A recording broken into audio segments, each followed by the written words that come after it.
আলহামদুলিল্লাহ, রাজনীতি, অর্থনীতি, কূটনীতি, এমনকি বিদেশের বিনিয়োগকারী সবকিছুই এখন শেখ হাসিনাময়।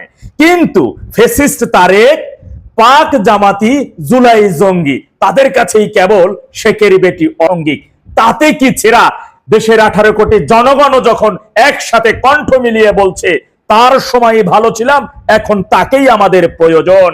মাথায় রাখবেন, একদিকে আন্তর্জাতিক অপরাধ ট্রাইব্যুনালের বিচারপতি সহ কর্মকর্তাদের মার্কিনী নিষেধাজ্ঞা শুরু হয়ে গেছে, অন্যদিকে বিদেশি বিনিয়োগকারীরা সাফ জানিয়ে দিয়েছেন শেখের বেটি যতদিন বাংলাদেশে প্রবেশ করছেন না ততদিন ওই দেশে আমরা এক কানা করিও বিনিয়োগ করব না।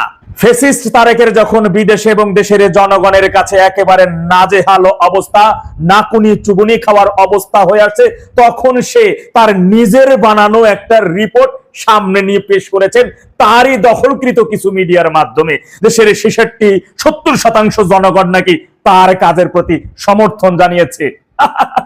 তার এই পাগলের প্রলাপ দেখে দেশের জনগণ কণ্ঠ মিলিয়ে বলছে ক্ষমতার জন্য তারেক উন্মাদ ও অর্ধ পাগলে পরিণত হয়ে গেছে।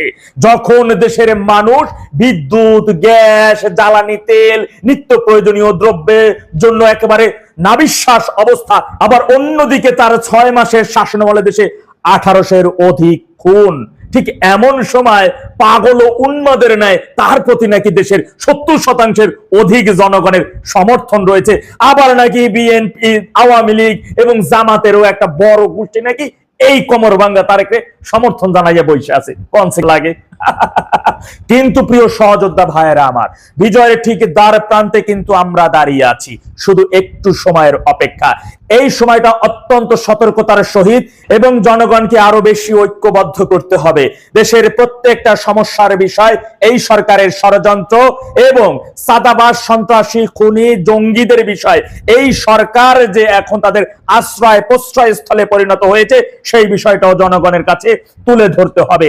সম্প্রতি আপনারা দেখেছেন কারার যিনি মহাপরিদর্শক, তিনি যখন কারা থেকে ডেভিল ইনুসের সময় অর্থাৎ জুলাই আগস্টে যে সকল জঙ্গিরা পালিয়ে গিয়েছিল তার 166 জনের জঙ্গির কোন নথি কারা কর্তৃপক্ষের কাছে নেই, অর্থাৎ সেই নথিগুলো ডেভিল ইনুস পুড়িয়ে ফেলেছে। এটি ফাঁস করে দেওয়ার পরেই তাকে এখন সম্প্রতি সেখান থেকে সরিয়ে ফেলা হয়েছে।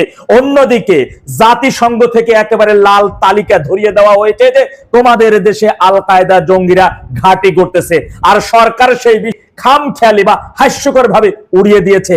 আসতেছে খুব অচিরেই ড্রোন।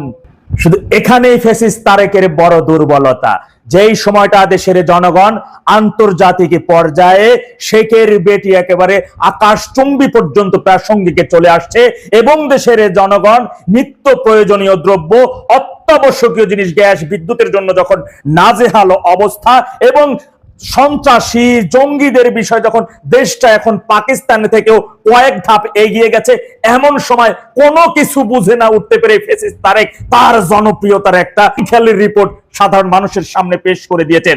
অর্থাৎ বুঝবেন দুর্বলতার ঘাটে কিন্তু লড়ে গেছে। যে কোনো সময় ঘটনা ঘটে যাবে, ঘটিয়ে দিতে হবে যদি বাংলাদেশকে রক্ষা করতে হয়। সময় কিন্তু বেশি দেওয়া যাবে না। দেশকে বাঁচাতে হলে, দেশের মানুষকে বাঁচাতে হলে এই পাক মিলিটারি, এই পাক জামাতি বিএনপির জোট সরকারের হাত থেকে বাংলা করতে হবে। শুধু বলবো দাবারের গুটির খেলার বিজয়ের ঠিক দ্বার প্রান্তে তথা 99% উপরে এখন আওয়ামী লীগের ফেভারে, আর তো মাত্র 1%